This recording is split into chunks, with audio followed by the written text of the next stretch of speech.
Ok, mucho gusto. Están viendo, eh, mi nombre es Hans Kramer de la compañía BMA. Muy buenas tardes a todos en México. Eh, Nosotros estamos aquí en Estados Unidos, en Miami. Les quiero dar la bienvenida y para mi charla de método de BMA para la preparación de pie de templa, o como se le bautizó en Latinoamérica como el tachito.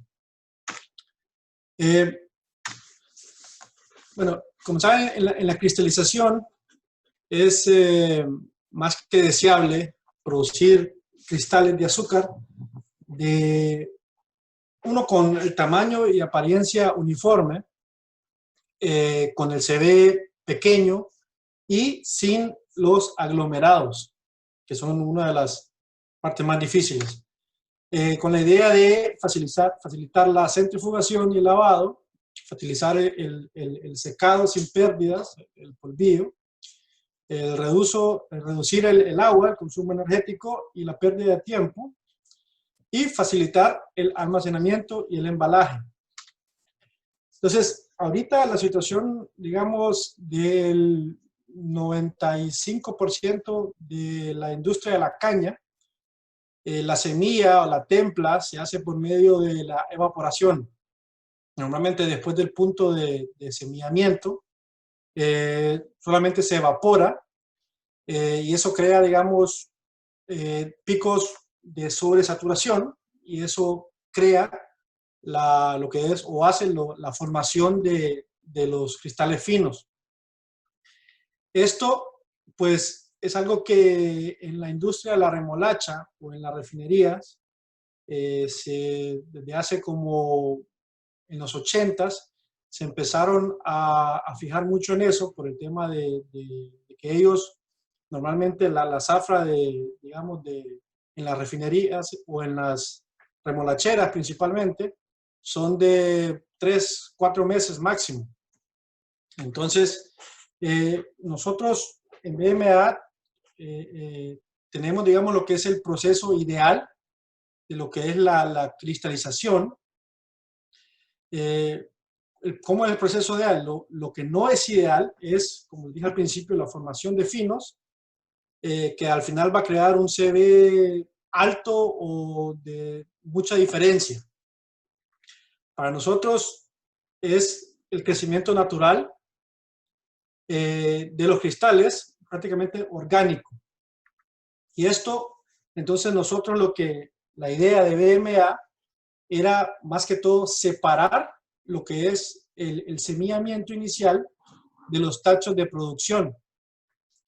Entonces, en un sistema en el cual está diseñado exclusivamente solamente para el crecimiento de los cristales. Y lo otro que intentábamos solucionar era que el proceso de la cristalización o de crear la templa, la semilla, era un poco más controlado que por medio de la evaporación. Por eso nosotros nos fuimos a lo que es el enfriamiento, lo que hace que tengamos una sobresaturación más controlada después del semillamiento, y el crecimiento de los cristales, como ya es más lento, entonces se hace más uniforme y controlado. Entonces, para darles una descripción del proceso en el tachito, lo primero que se hace, se concentra la meladura por medio de evaporación y el vacío, y después se empieza lo que es el proceso de enfriamiento hasta el punto de semillamiento, que es normalmente a los 60 grados Celsius, y después de esto seguimos enfriando hasta tener la temperatura ideal, que son normalmente los 30 grados Celsius. A todo esto, después del semillamiento, el contenido cristal, como pueden ver, también va creciendo poco a poco, pero de una forma más controlada, y, como siempre, manteniendo lo que es el agua de enfriamiento a un a un delta T entre la temperatura de la masa y la temperatura del agua de enfriamiento un poco más controlada. Al final del enfriamiento se puede tener, digamos, temperatura de 30 grados y un contenido de cristal de hasta un 20%. El funcionamiento del tachito es de la siguiente manera. Lo primero es, como les dije, dentro del tachito tenemos lo que son los serpentines de enfriamiento y sus agitadores. Y lo que hacemos primero es, lo llenamos con la meladura, lo llevamos a su punto de ebullición por medio del calentamiento de los serpentines, y después muy rápidamente pasamos a lo que es el enfriamiento y lo inyectamos con el slurry, y esto lo que hace es que empieza a bajar la temperatura muy constantemente hasta llegar a los 30 grados Celsius. Después de ahí, entonces se pasa a lo que es el siguiente paso. Cada batch de esto dura por lo menos de 5 a 6 horas, dependiendo. Y entonces, después de esto, a la integración del proceso, lo que podemos ver es el tachito, está aquí. Todo el batch pasa, digamos, a lo que es el malaxador. Y de aquí, entonces lo tenemos el pie de clempa con una bomba. Hacemos que esto vaya paso a paso a inyectar, digamos, la semilla a cada uno de los tachos. Y lo que no se usa se devuelve a lo que es el malaxador. Estos son los, digamos, los periféricos del sistema del tachito, que es el tachito, el malaxador, el intercambiador de calor, y con eso prácticamente es, y el molinito de slurry. Entonces, la integración del proceso ya, digamos, para hacerlo en un proceso más grande, tenemos lo que es la primera etapa del semillamiento, que es con el molinito de slurry.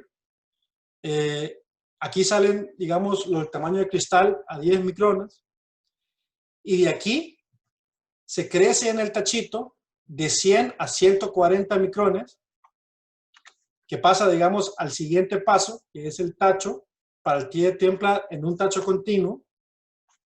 Y esto da crecimiento de 410 a 580 micrones. Y por último, en el tacho continuo, pues pasa, digamos, a lo que es el producto de 700 a 1000. Esto, digamos, es cómo integraríamos nosotros el proceso con un tacho continuo. Pero a lo que no, pues, cuando no hay tachos continuos, entonces se puede hacer directamente con 3, 4, 5 tachos. ¿No?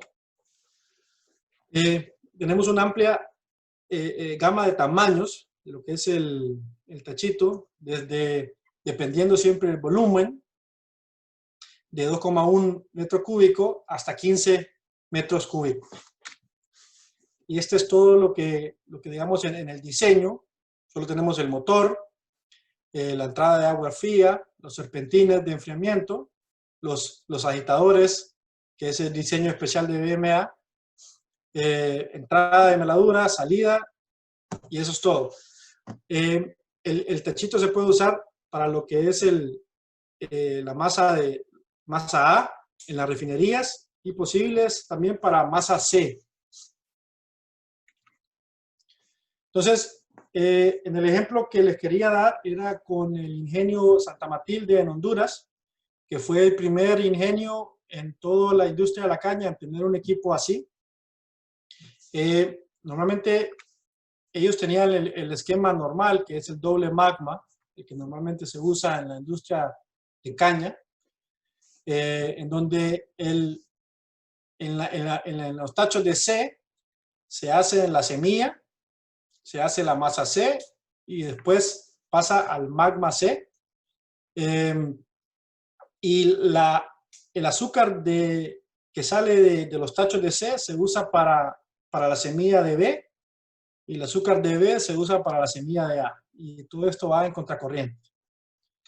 En Santa Matilde, al usar el tachito, ellos teniendo una refinería adjunta, entonces el tachito lo que hizo fue que daba la semilla para la masa A y para la refinería.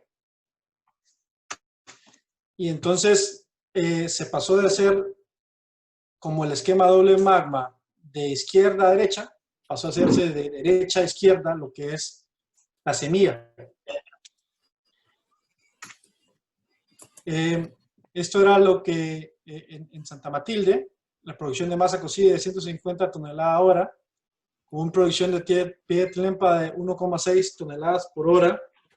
Este es el tachito de Santa Matilde, con un volumen de 6,8 metros cúbicos y con un agitador de 18 kilowatts. Este es el malaxador de Santa Matilde. Y por último, el molinito de slurry, que en este caso no tenemos la foto, sino que simplemente es un dibujo de cómo es el molino de slurry de BMA. Entonces, los resultados de la cristalización en Santa Matilde, digamos en lo que es la refinería solamente, esto es lo que salía del molinito de slurry, el slurry, pasando a fin de cristalización en el tachito, por cristalización por enfriamiento,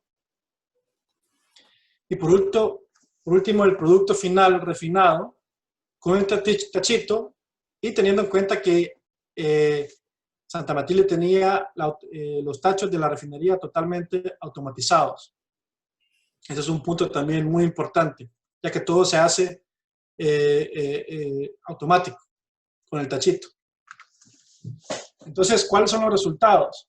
Los resultados que teníamos era, tuvimos unos crecimientos de cristales de 10 micrones a 100 micrones, con un contenido de cristal de 20%, mejoras en la calidad de azúcar, la granulometría, tenían un CBE de 44% antes, y después bajaron hasta 28%, ¿no? Y la capacidad de la refinería se aumentó prácticamente casi un 50%, pasaron de hacer 7,000 bolsas de 50 kilos al día a 11,500 bolsas al día por resultado del tachito. Y un rendimiento de azúcar de un 2% a 4%.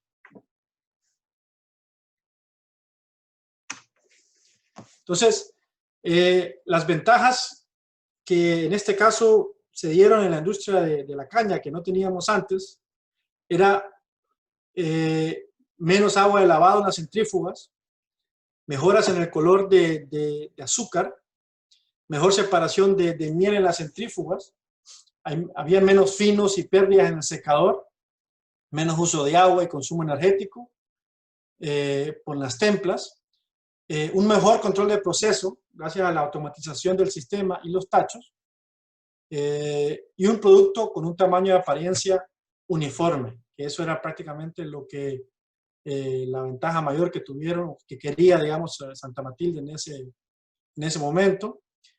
El techito es una inversión muy, muy pequeña en comparación, digamos, a hacer un tacho nuevo, pero con una comparación que da, digamos, efecto al instante. Santa Matilde, digamos, el retorno de inversión lo tuvieron casi en una zafra, y esto pues trajo mayores resultados. Los resultados pues era ese tipo de azúcar, ¿no? Como les dije, la última referencia que tuvimos de los tachitos, digamos, fue antes de pasar a la industria de la caña. El último tachito fue casualmente en Chile. En Chile ellos hacen remolacha y no tienen caña. Y después Santa Matilde, como les dije, el primer referencia de tachito en la industria de la caña. Después en la India, en Salvador. Y ahora tenemos, digamos, en lo que es 3 nuevas refinerías aquí en Estados Unidos y en Canadá. Y esperamos, pues, en si se puede en 2021 tener la primera referencia en México, que es el punto donde quisiéramos ir. Y aquí tenemos más que todo las referencias mundiales que tenemos nosotros con los tachitos. Como ven, en Europa, que es la mayoría de los casos de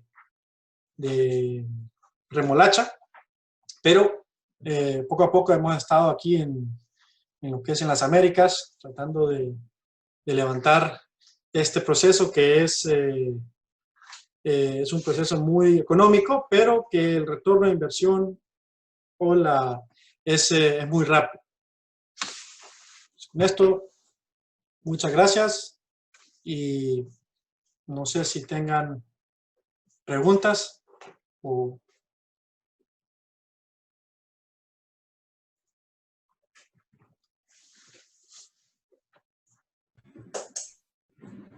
¿Alguien tiene algún... perdón.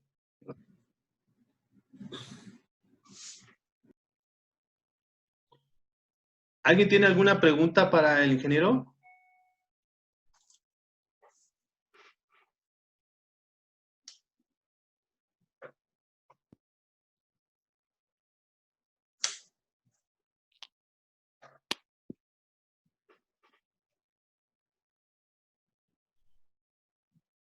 ¿Nadie tiene alguna pregunta para el ingeniero? Pregunten algo, ¿cuánto cuesta? O... no, digo, si no hay preguntas técnicas, cuando menos económicas, ¿cuánto cuesta todo el sistema, verdad? Ok. Bueno, si no hay ninguna otra pregunta, nosotros aquí con nuestro agente de México, Equipos para Ingenios, estamos encantados de recibir sus preguntas después. Cualquier cosa, muchas gracias y que tengan muchos éxitos en la TAM virtual. Gracias. Bueno, después me pasan por correo cuánto cuesta, por EPI. Bueno, hacemos la entrega del reconocimiento virtual para el ingeniero Hans Kramer. Se lo haremos llegar igual de manera física. Agradecemos mucho su participación.